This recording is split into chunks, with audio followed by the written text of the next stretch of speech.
Já se deparou com uma quantidade de dados muito grande, com características muito distintas e você não sabia nem por onde começar a organizar isso tudo?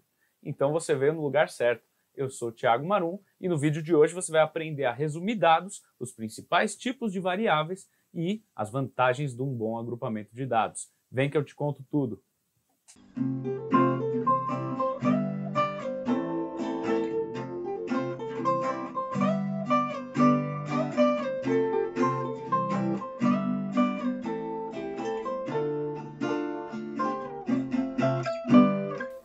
Sejam muito bem-vindos, vocês estão no canal Educacional THM, direto do estúdio São Paulo, no curso de Estatística Básica. Desde já eu peço para vocês deixarem os seus comentários com dúvidas, com sugestões, deixar seu like, se inscrever no canal e compartilhar nas suas redes sociais aí para ajudar a nossa disseminação de conhecimento, tá bom?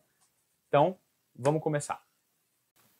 Muito bem, no começo da nossa conversa a gente vai definir os tipos de variáveis que a gente vai estar trabalhando nesses dados todos misturados e depois a gente vai ver um agrupamento conveniente, já analisando frequências que a gente vai ver no decorrer do curso, que é muito importante para essa análise de dados, tá bom?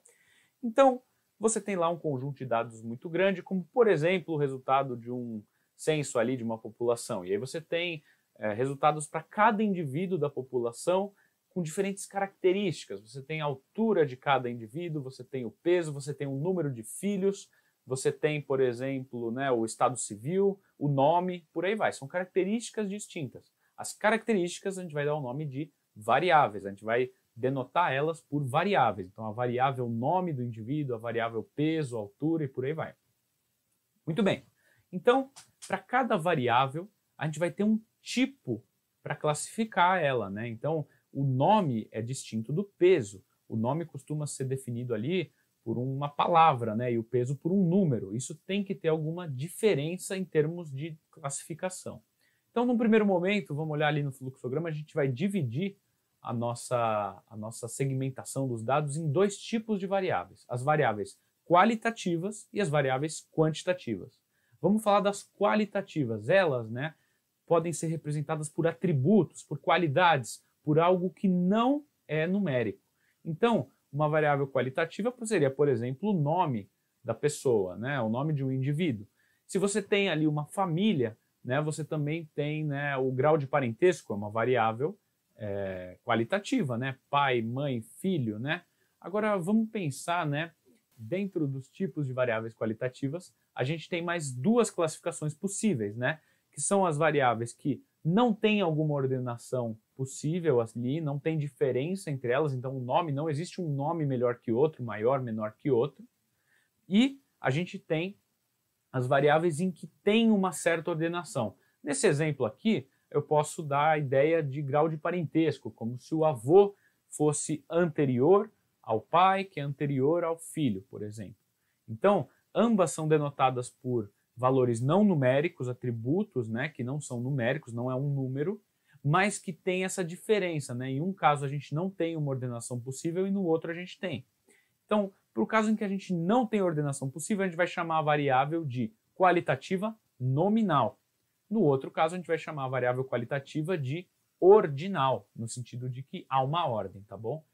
Já as variáveis quantitativas são marcadas pela presença de um número para definir aquela característica. Dentro das variáveis quantitativas, a gente ainda tem duas classificações possíveis, que são as discretas e as contínuas. No caso de variáveis quantitativas discretas, você tem um conjunto enumerável de possibilidades a serem observadas. Então, por exemplo, o número de filhos de alguém da população, de um indivíduo dessa população, ele é finito. Você tem um conjunto finito de possibilidades de quantidade de filhos que um indivíduo pode ter. Já a altura de um determinado indivíduo, ela não consegue ser finita, porque se você for até uma precisão adequada, com, sei lá, 2, 3 casas depois ali da vírgula, pegar uma balança de precisão muito grande, você vai ver que ninguém tem o mesmo peso ou a mesma altura, também valeria esse exemplo, Então imagina só, você tem variáveis que podem ser finitas ou infinitas. No caso de finitas, a gente já falou que são as discretas, e no outro a gente vai chamar de variáveis contínuas, tá bom? Se você ainda está confuso com essa quantidade de classificações distintas, vamos dar uma olhada então num exemplo aplicado. Eu peguei ali o censo da população dos personagens de Star Wars. A base de dados, né, da qual esses resultados foram extraídos, está aqui na descrição desse vídeo. Então vamos dar uma olhada na nossa base de dados. Vamos lá. A gente tem, né, uma quantidade de informações muito grande que aqui está organizada pelas seguintes variáveis: nome, altura, peso, cor do cabelo, cor de pele, cor de olho e por aí vai, né? Espécie, terra natal, planeta natal nesse caso, né? E por aí vai. Então vamos dar uma olhada se a gente consegue aplicar aqueles conceitos das classificações que a gente viu. Então, por exemplo, né, o nome dos personagens. Cada personagem tem um nome e a gente não tem uma relação de ordenação a princípio entre eles. Então são variáveis qualitativas nominais, certo? Se a gente considerar, por exemplo, a espécie e a gente ter alguma diferença no universo de Star Wars, por exemplo, por ordenação a partir de qual foi aparecendo primeiro, então a gente tem primeiro os humanos, depois os droids, a gente poderia classificar essa variável como ordinal, tendo uma ordem definida por aparecimento nesse universo. Se a gente não definir isso, a gente vai classificar elas como nominais também. O que está aqui representado é a ordem, né? Uma variável qualitativa nominal, ela não guarda essa diferença de maior e menor, somente de um ser distinto do outro. A ordinal tem já essa preocupação, você tem essa característica de um ser maior ou menor que o outro. Um exemplo muito típico, né, de variável ordinal que a gente vê por aí são as patentes, né, do serviço, por exemplo, militar, em que a gente tem lá o soldado, o coronel, o major, e a gente tem as distintas posições que são colocadas em uma certa ordenação. Então, se a gente estivesse falando dessas patentes, a gente teria uma variável ordinal. Vamos para as variáveis qualitativas agora. Opa! Volta. Vamos para as variáveis quantitativas agora. Nelas, nesse exemplo aqui, a gente pode pegar, por exemplo, a altura de cada personagem. Olha lá, 1,72, aqui está em centímetros, né? Então 1,72 metros para o Luke Skywalker, Darth Vader bem alto, 2 metros. A gente tem o Chewbacca ali com 2,28, por exemplo, Yoda com 66 centímetros, rapaz, o Yoda é pequeno. E a gente tem tudo isso daqui definido, né? Num primeiro momento, a gente já definiu as variáveis, esse daqui seria uma variável quantitativa contínua, né, no caso, igual a gente deu de exemplo, mas a gente poderia tentar agrupar isso aqui de uma forma melhor, né? Vamos tentar ver qual que é a frequência de cada altura aí desses personagens. Olha lá, eu dou um comando aqui, ele aparece para mim, olha, com 66 centímetros eu só tenho uma pessoa, que é o Yoda, né, no caso. Com 2,64 eu também só tenho uma pessoa. Quem será que é? Olha só, a gente teria que coordenar para ver. Achei. É o Yarael Puff. Não faço ideia de quem seja. Mas tudo bem, se você conhece ele, deixa aí no comentário. Pode ser que eu esteja fazendo algum pecado aí para quem é fã de Star Wars, tá? Então a gente tem os dois extremos, a gente tem uma série de valores. Percebam, a gente tem às vezes poucas observações uma a uma. Isso aqui não é bom para analisar dado, é um agrupamento muito ruim. Você não consegue ver um big screen, né? Uma coisa um pouquinho mais agregada, tá? Eu coloquei, né, faixas de altura de, por exemplo, 20 em 20 centímetros. Então, nesse exemplo, a gente ficou lá com o começo de alturas de 60 a 80 centímetros. Então, a gente teria, olha, de 60 a 80 centímetros, a gente teria duas pessoas.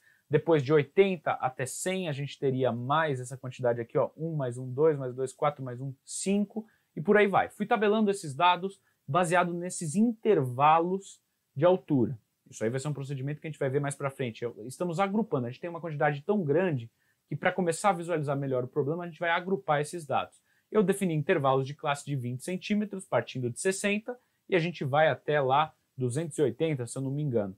Vamos dar uma olhada como é que ficou essa tabela agrupada. Deixa eu ver.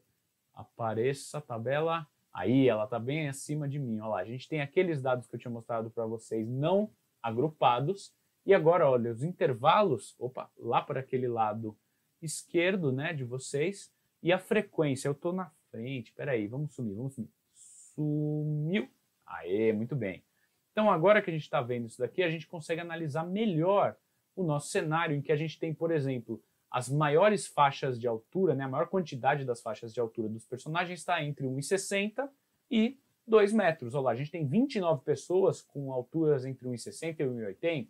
Depois a gente tem entre 1,80 e 2 metros, mais 28 pessoas, a grande parte deles está nessa faixa. Então, só isso já nos dá uma indicação de como que as alturas estão distribuídas ao longo de toda essa população. A gente vai ver, né? Deixa eu voltar aqui para vocês. Aí, a gente vai ver, né, mais para frente, como transformar isso numa maneira gráfica um pouco mais interessante. Mas eu espero que já tenha dado para perceber aqui que esse agrupamento e como agrupar pode ser muito importante para a gente começar a avaliar características melhores ou piores, para a gente avaliar, né, características distintas da população, segmentar ali, né, o nosso problema e começar a entender melhor os dados. Essa parte de organização é a primeira mesmo que eu venho falando aí para vocês no último vídeo e nesse, sobre organização de dados, tá?